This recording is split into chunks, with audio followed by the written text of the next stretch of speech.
Bienvenue dans cette nouvelle vidéo. L'essentiel dans la mise en œuvre de votre SMQ est d'amener en voyage avec vous votre personnel. Je crois que c'est une aventure à explorer ensemble. Au cours de mes différents voyages, je rencontre plusieurs managers qui croient que le personnel de premier niveau de l'organisme a peu de choses à offrir à leur système de management de la qualité. C'est dommage quand même de croire que le personnel d'une organisation est de loin son principal atout à la mise en œuvre d'un SMQ. Il est bon de comprendre que le personnel connaît les processus à l'intérieur et à l'extérieur de l'organisme. D'ailleurs, beaucoup de collaborateurs travaillaient bien des années avant la plupart de l'équipe de direction. Ils ont vu le passé, le présent, des modes de gestion des différentes équipes dirigeantes.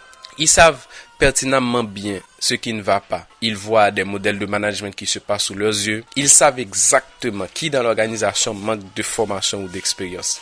Ils savent pertinemment bien quelles personnes ayant une influence réelle sur les choses. Des gens qui peuvent rapidement et précisément toucher au cœur d'un problème. Mais il faut dire que les nouveaux collaborateurs, avec leur regard neuf, ont eux aussi beaucoup à offrir.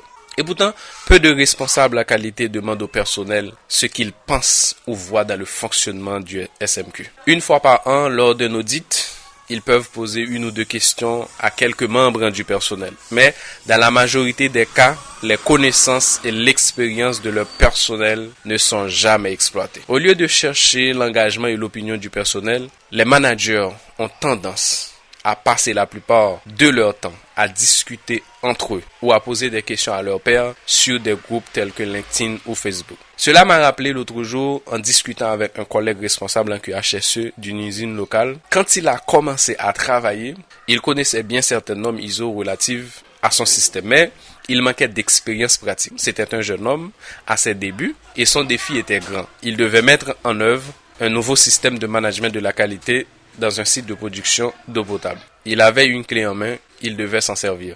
Celle-ci est un homme plus âgé qui avait travaillé sur place pendant plus d'un quart de siècle. Cet homme avait de l'influence, mais il se moquait aussi du SMQ. Et non seulement il s'en était pas soucié, mais il était également un maître dans l'opposition, minant subtilement et de manière moins subtile toute tentative de changement. Il était, je dirais, un belligérant. Il était intimidant. Il avait le potentiel d'arrêter la mise en œuvre du système convenablement. La réaction de mon collègue et ami était simple. Il avait allé chercher la vérité. Il marchait tous les jours sur le site et chaque jour se mettait à parler avec cet homme. Ils ont discuté un ensemble de sujets. Ils ont parlé aussi des principes du système de management de la qualité et des divers problèmes que les employés rencontraient. Mon ancien collègue et ami a posé beaucoup de questions et a beaucoup écouté le vieil homme qui lui parlait.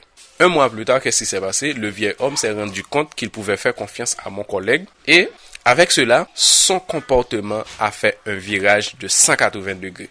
L'anti-SMQ est devenu un ardent défenseur du système que mon collègue souhaitait implémenter. L'homme qui avait été contre l'idée même du SMQ est devenu un fan du système parmi les autres employés. Mon jeune collègue a reçu beaucoup de respect de la plupart des autres collaborateurs et de la direction pour avoir été en mesure de renverser une telle personne influente. Le système de management de la qualité est devenu de plus en plus important et intégré à l'organisation. Et qu'est-ce qui s'est passé? C'est que la société a obtenu la certification ISO 9001 et toute l'équipe de direction était heureuse. Cela aurait pu être une histoire différente s'il ne prenait pas en main sa responsabilité et pratique, je dirais, un peu de diplomatie. Alors, comment est-ce que vous pouvez obtenir l'engagement et l'implication du personnel? Il est nécessaire de parler avec au moins un membre du personnel de première ligne. Je parle du conseil d'administration. Posez des questions ouvertes, c'est-à-dire des questions qui commencent par comment, pourquoi et parlez-moi d'eux. En fait, formez votre équipe pour développer votre projet d'implémentation du système ainsi que les processus de gestion de la qualité.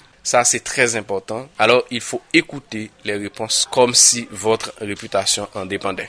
Mettez le personnel clé dans cette équipe. Ne sous-estimez pas le désir des personnes d'acquérir de nouvelles connaissances ou leur besoin d'enrichir leurs expériences. En fait, il est nécessaire aussi de former cette équipe au principe du système de management de la qualité. Parce que Une fois formé, apprenez à votre équipe à communiquer le système de management de la qualité. Cela pourrait se faire via la documentation du SMQ, la conduite de réunion, la prise de parole devant des groupes, la conduite de projets d'amélioration, etc. Puisque vous documentez votre système, comme c'est une exigence normative, demandez aux personnes de rédiger les différents documents en fonction de leurs compétences dès la conception du système de management de la qualité. Autre chose que vous pouvez faire, c'est de demander à votre équipe SMQ de former les autres membres du personnel. Lorsque vous réalisez des audits, assurez-vous de mener de nombreux entretiens approfondis avec le personnel. Encore une fois, accordez plus d'importance aux questions ouvertes. Assurez-vous de poser la bonne question, sinon vous risquez de ne rien comprendre. Sachez bien que beaucoup de personnes intelligentes, pleines de ressources au niveau de l'organisme, n'ont pas un niveau d'enseignement supérieur. Soyez ouverts avec qui vous vous engagez. Autre chose que vous pouvez faire, c'est d'apprendre, apprenez encore et encore. Apprenez aussi des personnes avec lesquelles vous travaillez. Ça, c'est très important. Et c'est ce que la plupart des responsables en QHSE ou la plupart des responsables en qualité ont négligé. Rappelez-vous que le système de management de la qualité fonctionne de façon quotidienne. Seul l'engagement de votre personnel peut vous aider à vous assurer de son fonctionnement. Si le personnel est impliqué, il est plus susceptible de s'approprier du système de management de la qualité et de se tenir mutuellement responsables. En conséquence, moi je vous dis de profiter donc au maximum des atouts de votre organisme. Et c'est une façon d'engager votre personnel de façon durable au développement de votre SMQ et de sa gestion de manière efficace. Merci d'avoir regardé cette vidéo. Si cette vidéo vous a plu, je vous invite à lâcher le petit pouce bleu et à nous laisser votre commentaire ce que vous pensez. Quant à moi, je vous dis à la prochaine pour une nouvelle vidéo. Et si vous n'êtes pas encore abonné à ma chaîne, je vous invite à le faire tout de suite. Apprenons ensemble, pensée qualité.